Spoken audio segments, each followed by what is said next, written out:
Okay, Mario once again, and this is going to be the second part of this video regarding this pool filter. This, uh, this is the Pro Line filter from Hayward. It holds 500 pounds of sand, and I'm redoing this filter because these parts right here, this what they call an umbrella lateral, these things actually swivel upward in order to be taken out from this opening here. This is the filter tank. Incoming water goes up through this diffuser, which spreads the water evenly on the sides, goes through the filter media. Previously, like I said, it was this is a sand filter, and you're supposed to fill this with sand, 500 pounds of sand. Goes through the filter and returns here to the bottom.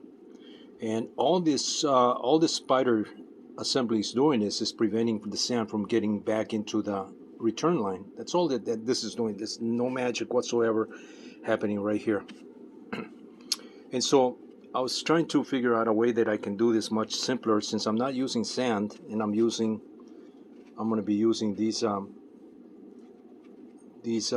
polyfill, I think it's polyfill balls, or some kind of a polyester, polyethylene, polypropylene type of fiber balls that people are using instead of sand. It's a lot lighter, number one. It's not going to be too much cheaper than the sand. You're probably going to pay about the same amount, but it is a lot easier to work with, and there's no risk of this spider assembly breaking, with the weight of that, as with the sand. And so this is what I've been thinking of doing here.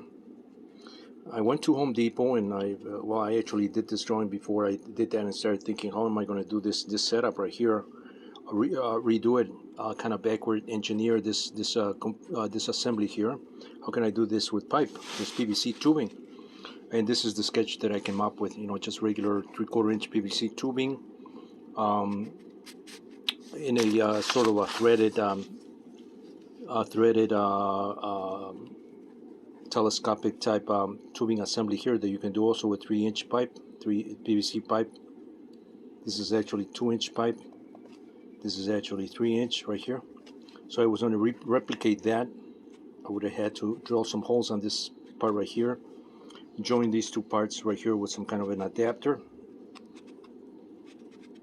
or a union here, or a junction, a coupler, and do this with a 3/4 inch PVC tubing with some kind of a threaded end here, so that I can unscrew those in order to take this this assembly from the top here. Otherwise, if you just lock it, there's no way to take this out.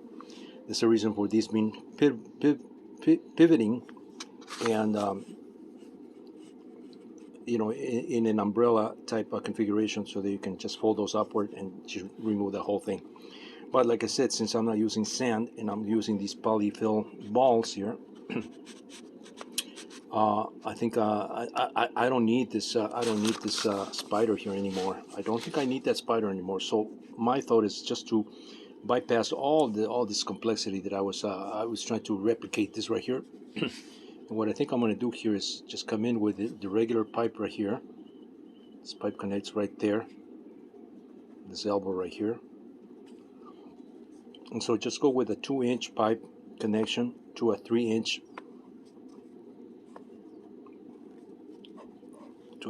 by 6. I think this is 6. I figure out the height here so that it rests at the bottom here. And this is just to provide some height for these for this umbrella assembly here, for these laterals here, just to clear the bottom, so that they're not sitting at the bottom. I think that's how they did this. And this assembly, the original, has a it's almost like it's got this channel underneath. So just to provide this is just to provide support, and then the laterals, the pivoting laterals, come out from the side, 10 of them, about 10 inches long. So that's what I do here, although this is set up for 8. So I figure, I can bypass all that and just have this pipe right here coupled to this 2-inch pipe that is required to do this connection right here, because this elbow connector is rubber connector, and that has to fit over a 2-inch pipe. So that's going to be coupled right there permanently. And I don't need these extensions here. What I'm going to do is I'm going to drill a bunch of little holes here. They don't need to be really fine because we're not dealing with sand here. So I'm going to drill a bunch of maybe 1/8 inch holes. And then I found this sock material that's a filter. It's a sock for drainage, for for perforated drainage piping. That's 3 inches that fits over the a 3-inch diameter tube. So I bought that. It cost me $7 for that. A couple pieces here to do these to do this union here. That was $8, and another one for the bottom. That was $8. Just to seal the bottom, so there's no opening at the bottom. No risk of these polyfill balls don't get underneath there. But if this is sitting at the bottom, there's no risk. But I decided just to enclose that so that this sits at the bottom of this tank right here. And so we have this acting as my filter, return line filter. This is doing the filter, and this is acting just as a passing mesh, if you will, back to the pool.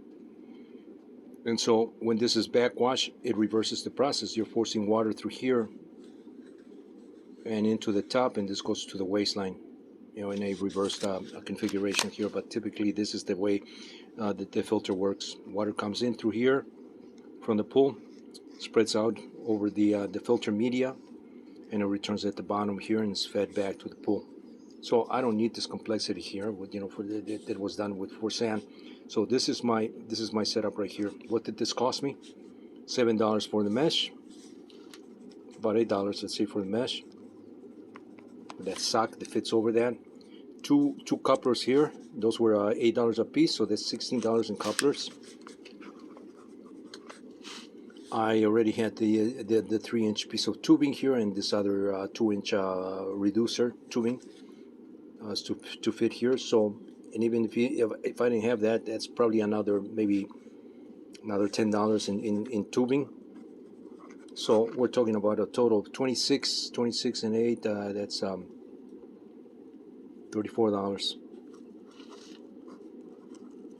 $34 total in all these pieces right here to do basically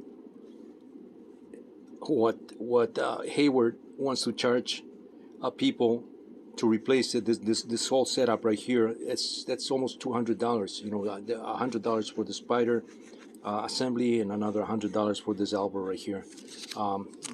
Given that I have the elbow, that's minus $100, so we're talking about $100, and I'm making this for $34. So it's not so much that I want to be cheap about these things. It's because I get upset. That a part like this, PVC, stupid pipes like this, just a perforated pipe, and that's all it is. They charge you, $10 for one length of pipe. If you buy the assembly, that's $100. And it's nothing more. There's nothing spectacular. There's no secret thing, no magical thing happening here. All this is doing is just preventing the sand from getting back into the return line and letting water through. That's all it's doing. So you can do it very simply with just a center pipe, a much wider center pipe, because you want to grab as much water returning, to the pool. I figure that this volume that I have here with this pipe, 3-inch pipe with all the perforation here, is about the same volume that you would have in water returning with these fingers here, with perforated fingers. In fact, this is probably going to be more efficient because this is going to be perforated a little bit thicker, perforated with wider openings than these. There's no risk of sand getting in there. There's no risk of these foam balls getting in there, because the foam balls are 2 inches. And unless they disintegrate, they're not going to go through these little 1/8 inch hole openings. And this is removable because this is all going to be press fit. This coupler here is going to be press fit here, and it's a lot easier to work with. You don't have all these spiders sticking out in my filter tank, and I think that's the way to do it. If this works, I'll do another video, because right now I'm just in in the assembly stages. So I have to assemble this. I already have the parts, so I'm going to be assembling that. This tube that is part of this assembly here is nothing more than a I believe this is they're using this either to pressurize some of the water, from either the top or either the back, just to create additional pressure, so that this the water is distributed evenly. Perhaps, I don't know. It could be a breather tube, for air, perhaps. So I don't. I'm going to keep this line right here, and all I need to do is just drill a little hole right here. Drill a little bit.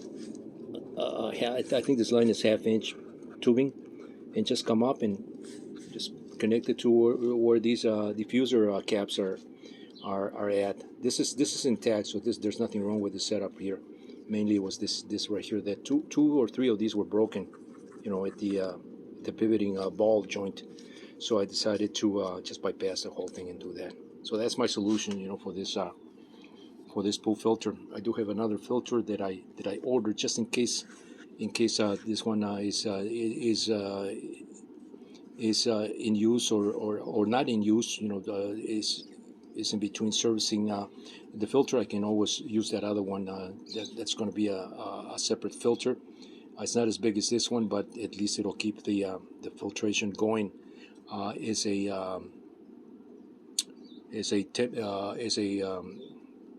auxiliary filter system. So I ordered the filter with a tank, the filter, and I'm going to use the same thing. These poly fill or poly balls. The other thing I was thinking of doing is using the same suck material, which is designed to fit over a 3-inch diameter. Just sealing one side, getting more of this material, sealing one side, and putting some kind of a cord at the top just to draw it and close it and tie it, and shove these poly balls inside this filter right here. And now you have individual, almost like a cartridge type filter that I can insert here. And I can put, I don't know, 1, 2, 3, 4, 5, 6, 7, maybe 8 of these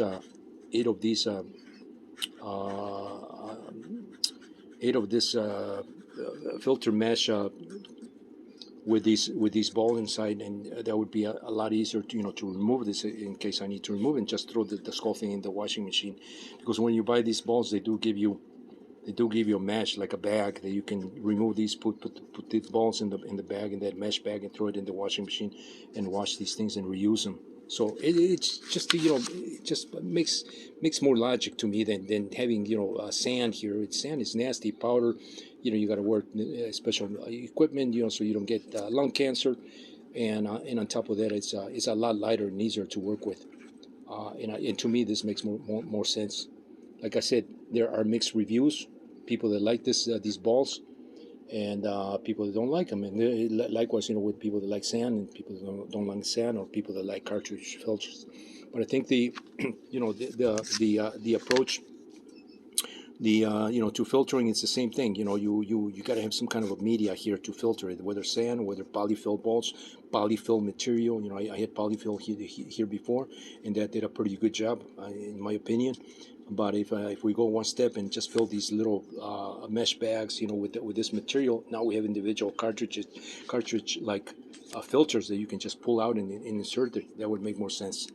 So if anybody else does this setup here, the way I'm describing this with this idea, and this just dawned on me I stumbled on this at the when I was at the garden looking at the coupling for those drainage pipes that they have, and I noticed that they had this sleeve, and I go, wow, a sleeve, and then it just blew all this mental process that I was doing with all these pipes trying to replicate this, and I go, you know what? I don't need all this